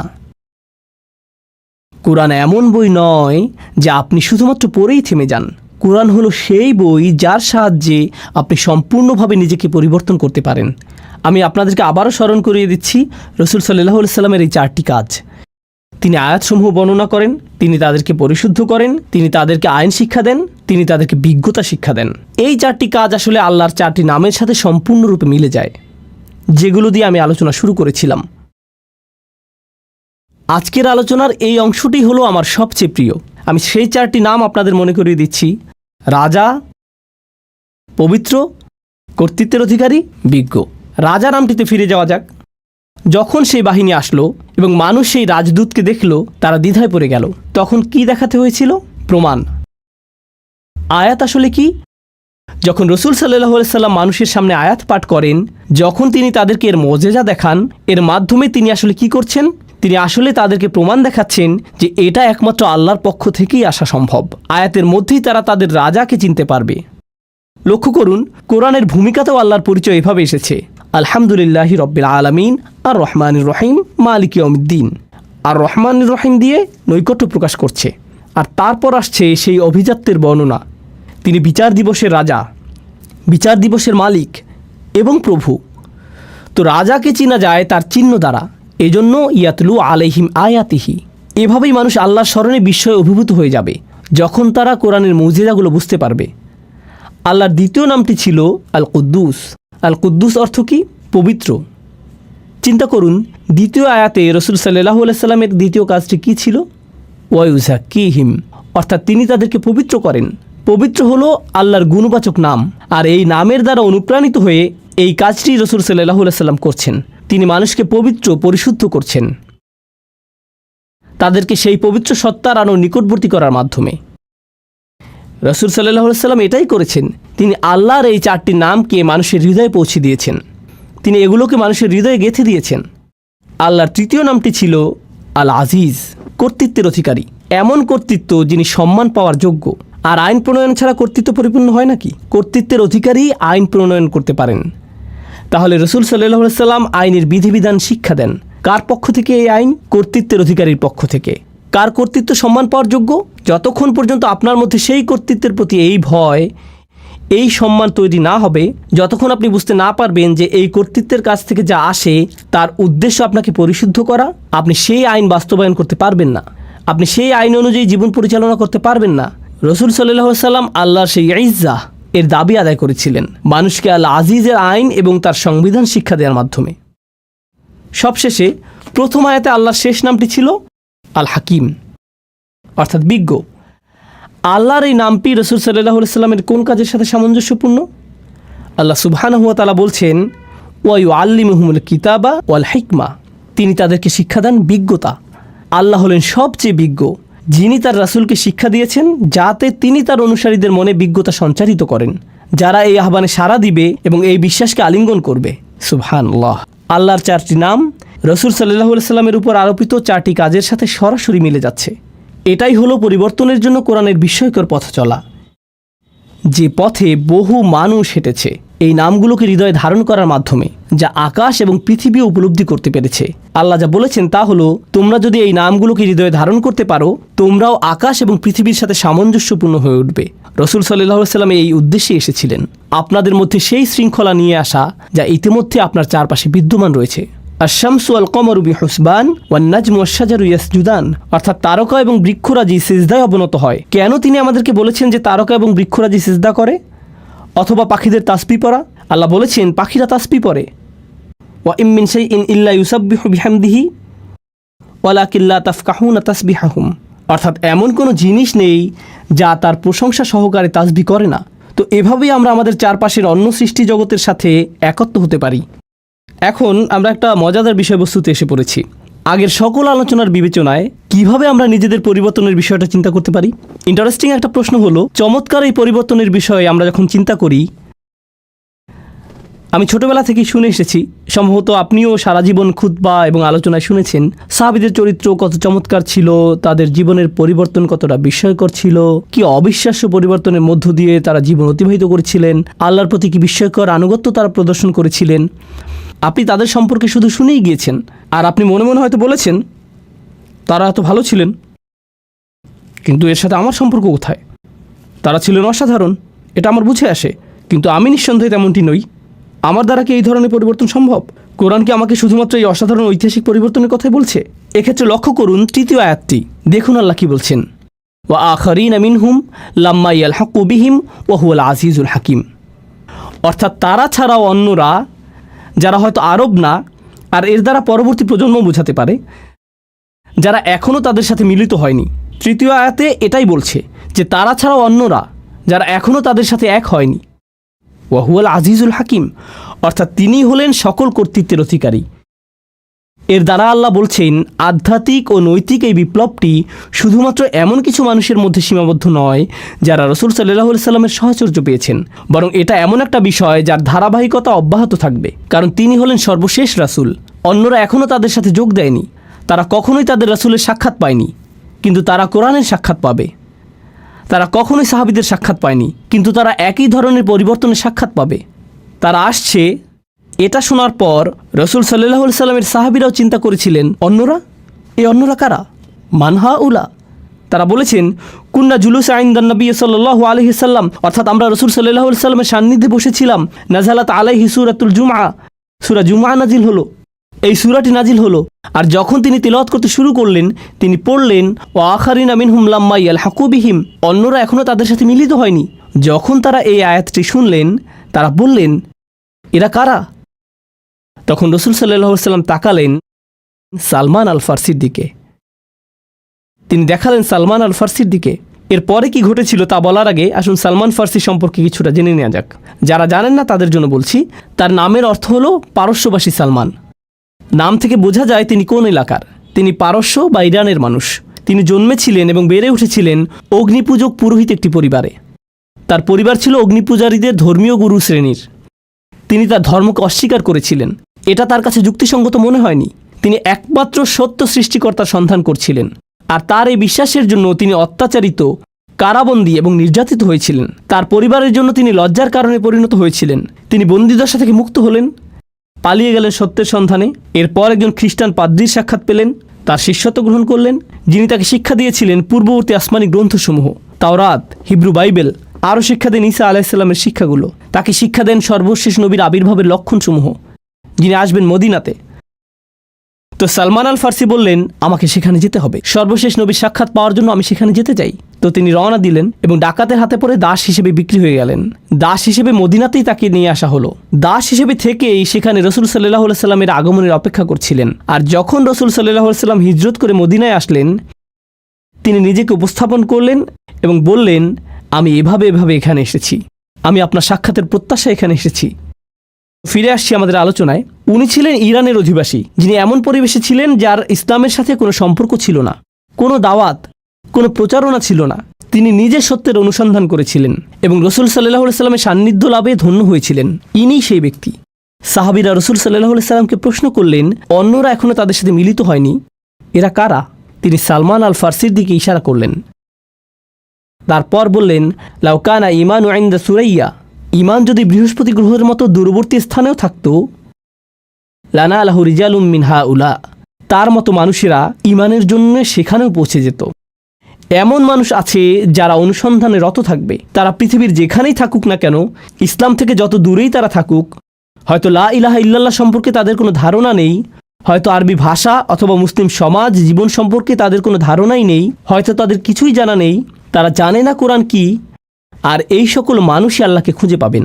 রাসূল সাল্লাল্লাহু আলাইহি সাল্লাম বললেন, এরাই সেই সব মানুষ যাদের সম্পর্কে আল্লাহ বলেছেন এই আয়াতে। অন্য কথায়, এই পরিবর্তন প্রথম প্রজন্ম পর্যন্ত সীমাবদ্ধ থাকেনি, এটা চলমান রয়েছে। সালমান আল ফারসির দিকে ইঙ্গিত করার মাধ্যমে রাসূল সাল্লাল্লাহু আলাইহি সাল্লাম আসলে আমাদের সকলের প্রতি ইঙ্গিত করেছেন। তিনি আমাদেরকে বলে গেছেন যে এই পরিবর্তন আপনার আমার দ্বারা অসম্ভব। তো আমাদেরকে বুঝতে হবে পরিবর্তনের সেই পথের সাথে সম্পৃক্ত হওয়ার প্রকৃত অর্থ কী। উপসংহারে এই বিষয়টি আপনাদের সাথে আলোচনা করতে চাই।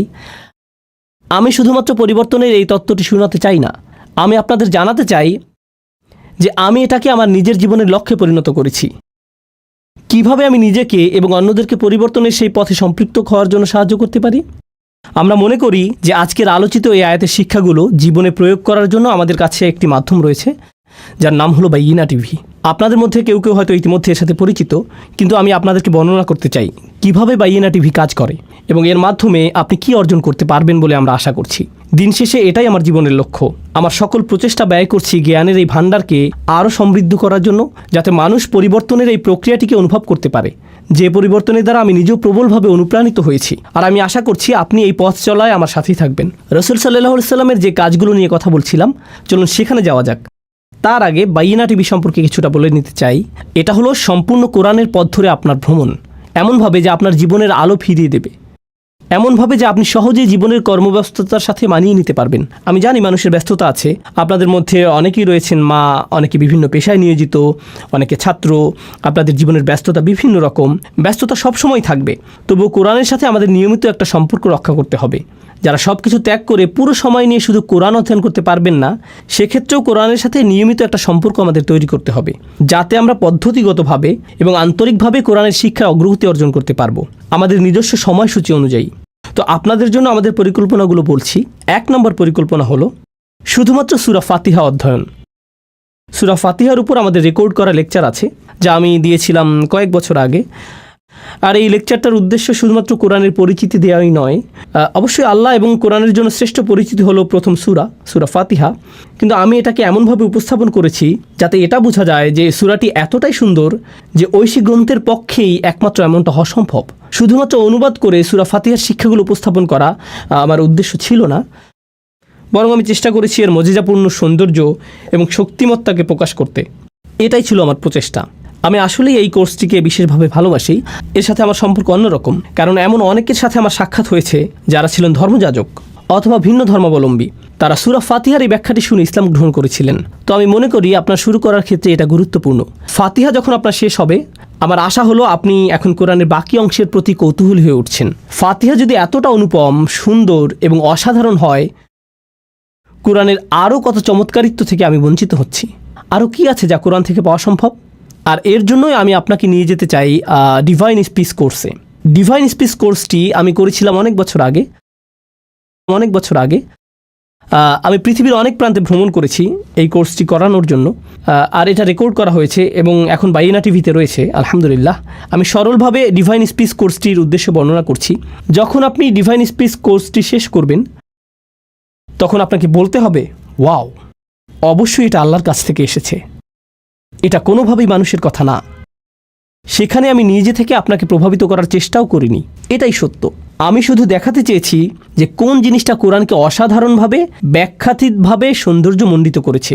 এটা কেবলই বিনয়াবনত করে দেয়, অভিভূত করে দেয়। শুধুমাত্র এটাই আমি দেখাতে চেয়েছি। আমি ভ্রমণ করেছি এবং এই কোর্সটি করিয়েছি কখনো কখনো বিভিন্ন বিশ্ববিদ্যালয়ে এবং অন্যান্য স্থানে, কখনো অমুসলিমরা অংশগ্রহণ করেছে। আর আমার হিসাব অনুযায়ী এই প্রোগ্রামটি শুনে আমার সামনেই কমপক্ষে 15 জন ইসলাম গ্রহণ করেছে। তারা পরিবর্তিত হয়েছিলেন। আমার কোনো অবদান নেই। কোরআনের শক্তিমাত্রা এবং সৌন্দর্য সম্পর্কে আমি যা বুঝেছি শুধু তাই বর্ণনা করেছি দ্বিতীয় পর্যায়ের এই কোর্সটিতে, যার নাম ডিভাইন স্পিচ। এখন আপনি কোরআন দ্বারা বিস্ময়ে অভিভূত। এখন আপনি পরবর্তী পদক্ষেপ নিতে চান। সেই তৃতীয় পদক্ষেপটি হলো কোরআনের সামগ্রিক মেসেজ সম্পর্কে একটা ধারণা পাওয়া। সামগ্রিক একটা ধারণা, কোরআনের বিষয়ভিত্তিক সামগ্রিক একটা চিত্র। কোরআনের প্রধান বিষয়বস্তুগুলো যেভাবে এই কোর্সটি সাজানো হয়েছে তা হলো, আমি কোরআন থেকে কিছু অনুচ্ছেদ বাছাই করেছি যা কোরআনের প্রধান বিষয়বস্তুগুলোর প্রতিনিধিত্ব করে। আপনি যদি কোরআনকে কল্পনা করেন একটি বিল্ডিং হিসেবে, এই বিষয়বস্তুগুলো হলো এক একটি পিলার যা একে ধরে রেখেছে। তো আপনি যদি এই অনুচ্ছেদগুলো অধ্যয়ন করেন, কোরআনের মূল বিষয়বস্তু সম্পর্কে আপনি মোটামুটি একটা ভালো ধারণা পাবেন। এরপর কোরআনের যে অংশে আপনি অধ্যয়ন করেন, আপনি সেটিকে এই অনুচ্ছেদগুলোর যে কোনো একটির সাথে সম্পর্কিত করতে পারবেন। এটাই হলো এর উদ্দেশ্য। তো সম্পূর্ণ কোরআন অধ্যয়ন করার আগে আপনি একটি সামগ্রিক চিত্র পেয়ে যাবেন। এটি মূল বিষয়বস্তুগুলো নিয়ে বেশ পরিমিত একটা ধারণা। এটাই হলো কোরআনের বিষয়ভিত্তিক সামগ্রিক চিত্র। এখন আপনি আসলে সম্পূর্ণ কোরআনের পথে ধীরে ধীরে অগ্রসর হতে প্রস্তুত। আমি চাই না যে আপনি এখনই বেশি গভীরে চলে যান। আমি চাই যে আপনি পুরো গ্রন্থটিকে সহযোগিতা সহকারে একবার পড়ে যান। এজন্য আমি তৈরি করেছি কোরআনের সংক্ষিপ্ত ব্যাখ্যা। এই সিরিজে আপনি প্রতিদিন 15-20 মিনিট কোরআনের ব্যাখ্যা শুনবেন। ধীরে ধীরে শুনতে থাকবেন। আর যখন আপনি শুনতে থাকবেন এবং অগ্রগতি করতে থাকবেন, এতে 2 বছর, 5 বছর, 10 বছর যাই লাগুক তাতে সমস্যা নেই, কিন্তু আপনি ফোটায় ফোটায় কোরআনের অমেয় সুধা লাভ করবেন, অনুবাদ এবং সংক্ষিপ্ত ব্যাখ্যা সহকারে। বিশেষত সেই সকল অংশ যা বোঝা কঠিন, যা সচরাচর ভুলভাবে উদ্ধৃত করা হয় অথবা ভুল অনুবাদ করা হয়, সেই সকল অংশ যা দ্বিধাদ্বন্দ্ব তৈরি করে। আমি সহজ ভাষায় তা উল্লেখ করব এভাবে যে এটা আসলে এই বিষয়টাকে বোঝাচ্ছে, অথবা এই কয়েকটি শিক্ষা আমরা এটা থেকে পাই, কিন্তু এতে খুব গভীরে যাওয়া হয়নি। তথ্যের আধিক্যে অভিভূত হয়ে যেতে হবে এমনটা নয়। এর উদ্দেশ্য হলো আপনি প্রতিদিন কোরআনের একটি করে ডোজ পেয়ে যাচ্ছেন এবং আপনি পুরো কোরআনটি এভাবে শেষ করছেন। এটাই সংক্ষিপ্ত ব্যাখ্যা সহ কোরআন। আর তারপর আসছে সর্বশেষ পদক্ষেপ। আমার জন্য এটাই হলো সবচেয়ে পছন্দের পদক্ষেপ। আগেরগুলো বাদ দিয়ে প্রথমে এখান থেকে শুরু করা ঠিক হবে না। আমি চাই আপনি সম্পূর্ণ প্রক্রিয়াটি সময় নিয়ে অনুসরণ করুন। সর্বশেষ পদক্ষেপটিকে বলা হয় গভীর পর্যবেক্ষণ। আর গভীর পর্যবেক্ষণ হলো যা আমি নিজের জন্য করার সিদ্ধান্ত নিয়েছিলাম, আর আপনি নিজেও এটা প্রত্যক্ষ করবেন। যখন আপনি কোরআনের শুরু থেকে শেষ পর্যন্ত পড়ে শেষ করবেন, আপনি উপলব্ধি করবেন যে অনেক কিছু বাকি রয়ে গেছে যা আমি শিখতে চাই। এটা এরকম যে আমি শুধু সমুদ্রের উপরিভাগ স্পর্শ করেছি, আমি ফিরে যেতে চাই এবং আবারও অনুসন্ধান করতে চাই, আবারও করতে চাই। তো কয়েক বছর আগে আমি সিদ্ধান্ত নেই যে আমি আমার কোরআন অধ্যয়নকে পুনরায় শুরু করব।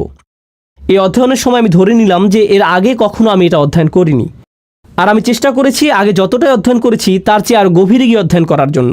আলহামদুলিল্লাহ, বাইয়েনা ইনস্টিটিউটে আমি একটা রিসার্চ টিম গঠন করেছি যারা আমাকে সাহায্য করে কোরআন নিয়ে গভীর অধ্যয়নের জন্য, যাতে আমরা আমাদের সর্বোচ্চ প্রচেষ্টা দিয়ে আপনাদের কাছে আল্লাহর বাণীর গভীরতর মর্ম উপস্থাপন করতে পারি। এটাই গভীর পর্যবেক্ষণ। এটা নিয়ে আমি ভবিষ্যতে ব্যস্ত থাকব। আমি চাই সামনে বছরের পর বছর ধরে গভীর পর্যবেক্ষণ করে যেতে, আর এটা আমি আপনাদের কাছেও আশা করি যাতে একই সাথে এই পথ চলায় অংশগ্রহণ করা যায়, যাতে একসাথে পথ চলা যায়। আমি আপনাদের কাছে সেই পথ চলা শেষ করার আশা করছি না, আমি শুধু আশা করছি আপনি সেই পথ চলায় একটা পদক্ষেপ রাখুন। আর এটা দিয়ে আলোচনাটির সমাপ্তির দিকে যাচ্ছি। এই 5টি পদক্ষেপ যা আপনাদের কাছে উল্লেখ করেছি, সূরা ফাতিহা দিয়ে শুরু, ডিভাইন স্পিচ, কোরআনের বিষয়ভিত্তিক সামগ্রিক চিত্র, সংক্ষিপ্ত ব্যাখ্যা, গভীর পর্যবেক্ষণ, এই 5টি পদক্ষেপ। জানেন এগুলো কোথা থেকে অনুপ্রাণিত? এগুলো রাসূল সাল্লাল্লাহু আলাইহি সাল্লামের সেই 4টি কাজ থেকে অনুপ্রাণিত। এটা আমি আপনাদেরকে দেখাতে চাই। রাসূল সাল্লাল্লাহু আলাইহি সাল্লামের প্রথম কাজটি ছিল ইয়াতলু আলাইহিম আয়াতিহি। তিনি মানুষকে পরিচয় করিয়ে দিবেন মুজিজাসমূহ। তিনি মানুষকে পরিচয় করিয়ে দিবেন আল্লাহর বিস্ময়কর বাণী, যা তাদের রাজার সামনে তাদেরকে বিনয়াবনত করে। ফাতিহা সিরিজ এবং ডিভাইন স্পিচ সিরিজ তৈরির পেছনে আসলে এই চিন্তাটিই ছিল চালিকা শক্তি।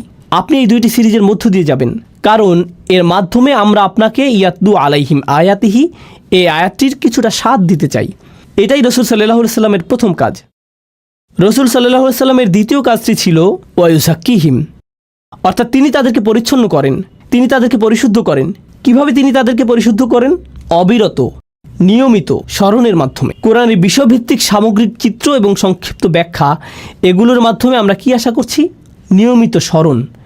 এটা এমন একটা মাধ্যম যার দ্বারা আমরা আশা করছি আপনার হৃদয় পরিশুদ্ধ হবে, আপনার মন পরিশুদ্ধ হবে। আপনি প্রতিদিন 15-20 মিনিট গাড়িতে বসে শুনতে থাকবেন, আর এর মাধ্যমে এমন উপদেশ পাবেন যা আপনাকে সারাদিন পথ নির্দেশ করবে।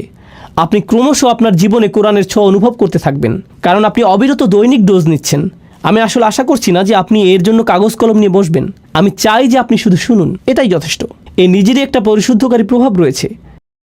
আপনি যদি রাসূল সাল্লাল্লাহু আলাইহি সাল্লামের কাজগুলো লক্ষ্য করেন, সেগুলো ছিল ইয়াতলু আলাইহিম আয়াতিহি, এটা হলো ফাতিহা এবং ডিভাইন স্পিচ।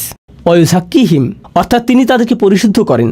আমাদের আশা যে পরিশুদ্ধকরণ হবে কোরআনের বিষয়ভিত্তিক সামগ্রিক চিত্র এবং সংক্ষিপ্ত ব্যাখ্যার অবিরত স্মরণের মাধ্যমে। এরপরে রাসূল সাল্লাল্লাহু আলাইহি সাল্লামকে আরও যে কাজ দেওয়া হয়েছিল তা হলো তিনি তাদেরকে আইন এবং বিজ্ঞতা শিক্ষা দেন। আর শিক্ষা বলতে বোঝায় যখন আপনি একজন ছাত্র এবং আপনার জন্য রয়েছে একজন শিক্ষক, এই বিষয়টির গভীরতা আরও বেশি, এটি আরও বেশি মনোনিবেশ দাবি করে।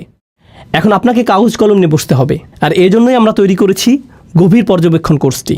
গভীর পর্যবেক্ষণ কোর্সটি হলো কোরআনের গভীরে দৃষ্টি দেয়া, যাতে আমরা আইন কানুন শিখতে পারি এবং আমাদের সর্বোচ্চ চেষ্টা দিয়ে কোরআন থেকে বিজ্ঞতা শিখতে পারি। কোরআনে বর্ণিত এই প্রক্রিয়াটিকে আমি আপনাদের সবাইকে অনুসরণের পরামর্শ দিচ্ছি। এই মুহূর্তে আমি আপনাদের সাথে অনলাইনে কথা বলছি, হয়তো আমাদের মাঝে হাজার হাজার মাইল দূরত্ব, কিন্তু কল্পনা করুন এখন আমি আপনার সামনে বসে আছি। আমি আসলেই আপনার কল্যাণ কামনা করি। আপনি যদি ব্যক্তিগতভাবে আমার কাছে আসেন, যদি আপনার সাথে আমার দেখা হয়ে যায় কোনো এয়ারপোর্টে অথবা রেস্টুরেন্টে, আর আপনি জিজ্ঞেস করেন ওস্তাদ আমি কিভাবে কোরআন অধ্যয়ন করব, তখন এই একই পরামর্শ আমি আপনাকে দিব। আপনার প্রতি এটাই আমার ব্যক্তিগত পরামর্শ। এর জন্য একেবারে শত শত ঘন্টা ব্যয় করার প্রয়োজন নেই। না, আমি শুধু চাই অল্প অল্প করে প্রচেষ্টা করা। আমাদের রাসূল সাল্লাল্লাহু আলাইহি সাল্লাম বলেছেন, খয়রুল উমুরি আদওয়ামুহা ওয়া ইন কাল্লা, অর্থাৎ সর্বোত্তম কাজ হলো সেগুলো যা নিয়মিত করা হয়। এটাই আমাদের কাছে চাওয়া হয়েছে। যদি কোরআনের পথে এই পথ চলাতে আমার মৃত্যু হয়, আমি সফল হয়ে গিয়েছি। এটাই আমার কাছে গুরুত্বপূর্ণ, এটাই আমি আপনার জন্যও চাই। তো যদি আপনি আমার পরামর্শে আস্থা রাখেন, আমি চাই যে আপনি এই পথ চলায় সামিল হন। বাইয়েনা টিভির ওয়েবসাইটে যান, আজই সাইন আপ করুন। 2 সপ্তাহের জন্য ফ্রি সাবস্ক্রিপশন ব্যবস্থা রয়েছে, যাতে আপনি একটি ধারণা পেতে পারেন। আলোচনা শোনা শুরু করে দিন। প্রতিজ্ঞা করুন যে সকালে যাতায়াতের সময় অথবা বিকেলে অথবা রাতে ঘুমানোর আগে আপনি আপনার প্রতিদিনের ডোজটি নেবেন, অল্প অল্প করে অল্প অল্প করে অল্প অল্প করে। আপনারা হয়তো জানেন না যে ইউটিউবে আমার হাজারো ভিডিও রয়েছে। আমি কথা বেশি বলি, আমার মা আমার সম্পর্কে এমনটাই বলেন। আমার হাজারো ভিডিও রয়েছে বিভিন্ন জায়গায়। হ্যাঁ, তা আছে ঠিক, কিন্তু সেগুলো বিক্ষিপ্ত আকারে আছে। কিন্তু এটি হলো পরিকল্পিত অধ্যয়ন। এটা এরকম যেন কোরআন অধ্যয়নের জন্য আপনি আমাকে টিউটর হিসেবে পেয়েছেন। তো আমি এবং আমার সহকর্মীরা আশা করব কোরআনের এই পথ চলায় আপনিও সামিল হবেন, এবং আমি আন্তরিকভাবে আপনাদের জন্য দোয়া করি যে আপনাদের প্রত্যেকেই যাতে এই পথ চলায় সফল হতে পারেন, যাতে আমি এবং আপনি এই পথ চলায় অলসতা না দেখাই, যাতে আল্লাহ আমাদেরকে রিজিক প্রদান করেন এবং আমাদের জীবনের সৌন্দর্য কল্যাণ এবং বারাকা দান করেন আমাদেরকে, আমাদের সন্তানদেরকে এবং আমাদের প্রিয়জনদেরকে, আমাদের আশেপাশের মানুষেরা যাতে অনুপ্রাণিত হতে পারে সেই আলোর দ্বারা, যা আমরা অবিরত আল্লাহর কিতাব থেকে লাভ করতে থাকব। এগুলো বানানোর পেছনে আমার উদ্দেশ্য ছিল আল্লাহর সন্তুষ্টি অর্জন। আপনার উদ্দেশ্য হওয়া উচিত তাকে সন্তুষ্ট করা, তার বাণীর সাথে সম্পর্ক স্থাপনের মাধ্যমে। ও আল্লাহ, আমি শুধু আপনার বাণী আরও বেশি করে অনুধাবন করতে চাই। আমি আরও বেশি আপনার বাণী অনুযায়ী চলতে চাই। আমি আমার হৃদয়কে আরও বেশি আপনার বাণী দ্বারা অনুপ্রাণিত করতে চাই। এটাই বাইগানা টিভির উদ্দেশ্য, অন্য কিছুই আমার কাছে গুরুত্বপূর্ণ নয়। আর কিছু না করে যদি আমরা এটুকুই করে থাকি, তাতেই আমি সন্তুষ্ট। আর আমি সন্তুষ্ট হব আপনার জন্য যদি আপনি আমাদেরকে সেই সম্মান দান করেন, যাতে আমরা একই সাথে আপনাকে নিয়ে এই পথ চলা শুরু করতে পারি। আশা করি দেখা হবে এই 2 সপ্তাহ ফ্রি সাবস্ক্রিপশনে। এখনই শুরু করুন, পরিবার এবং বন্ধুবান্ধবকে জানিয়ে দিন। আরও যোগ করে আমি বলতে চাই, অমুসলিম পরিবার এবং বন্ধুবান্ধব থাকলে তাদেরকেও জানিয়ে দিন, তাদেরকে একটি সাবস্ক্রিপশন নিয়ে দিন। আমার এমন কর্মচারী আছেন যারা তাদের অমুসলিম মা বাবাকে সাবস্ক্রিপশন উপহার দিয়েছেন। খ্রিস্টান মা, যিনি শুনবেন সূরা আলে ইমরানের তাফসির এবং এটি অধ্যয়ন করবেন। কেন নয়, তাদেরকে আল্লাহর কিতাবের সাথে পরিচয় করিয়ে দিন। সরাসরি কোরআন ছাড়া আর ভালো কী হতে পারে, যার থেকে তারা ইসলাম সম্পর্কে জানতে পারবে। তাদেরকে সরাসরি আল্লাহর কথা শোনার সুযোগ দিন। তো আমি আশা করছি যে এই প্রচেষ্টাটি আল্লাহ আমাদের সবার পক্ষ থেকে কবুল করে নেবেন। আপনারা সবাই আলোচনাটি শুনেছেন, এজন্য কৃতজ্ঞতা প্রকাশ করছি। আমি অত্যন্ত উৎসাহী এই জন্য যে আমরা একটি অ্যাপও তৈরি করেছি। আপনাদের যাদের ভিডিও দেখার সুযোগ কম, অডিও হলে সুবিধা হয়, অ্যাপ থেকে অডিও ডাউনলোড করতে পারেন। এটা পাবেন অ্যাপ স্টোরে, আইফোন এবং অ্যান্ড্রয়েড অ্যাপ হিসেবে। ব্যস্ততার মধ্যেও আলোচনাগুলো শোনার জন্য এটা একটা সহজ উপায় ইনশাআল্লাহ। আমি আন্তরিকভাবে আশা করি আপনারা যাতে উপকৃত হতে পারেন। অনেক অনেক ধন্যবাদ আজকে অংশগ্রহণ করার জন্য। জাযাকুমুল্লাহু খাইরান। আসসালামু আলাইকুম ওয়া রাহমাতুল্লাহি ওয়া বারাকাতুহু।